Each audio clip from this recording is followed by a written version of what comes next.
Moi quitter Haïti pour insécurité et politique. Rosna Michel is a mother of 3 from Haiti. She arrived in Florida 2 months ago hoping to find temporary protected status in the U.S. I hope God keeps my health okay, she says. I hope to have a job as soon as possible and be able to support my children and my family. Rosna is not alone. She joins many others leaving Haiti to find solace. A turbulent past few months has shaken the small country. First, with the assassination of President Jovenel Moïse and the unrest that's followed. And the 7.2 magnitude earthquake on August 14th that killed thousands and destroyed over 120,000 homes. It's a country that still hasn't recovered from the devastating earthquake more than a decade ago. But Rosna doesn't yet know if she will be approved for temporary protected status, a policy which allows people to remain in the U.S. for a limited amount of time from designated countries that are unsafe to return to.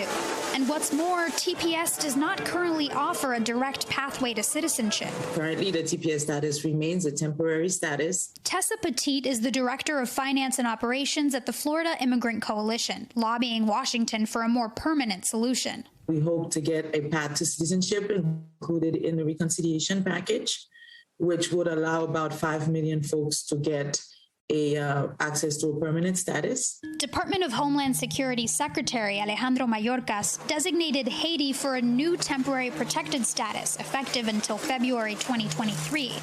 That provides a work permit and access to school, but those temporary protections only apply to people already inside the U.S. Deportation of Haitians has not stopped.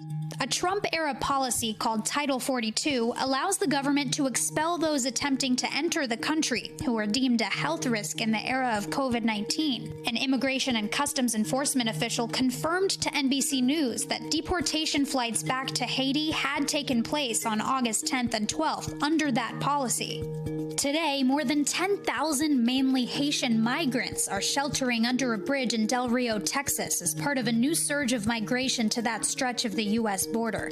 According to a document obtained by NBC News, next week, ICE plans to fly 8 deportation flights to Haiti and will then increase that to 10 per week. A federal judge on Thursday gave the government 2 weeks to halt expulsions under Title 42, saying it was likely unlawful.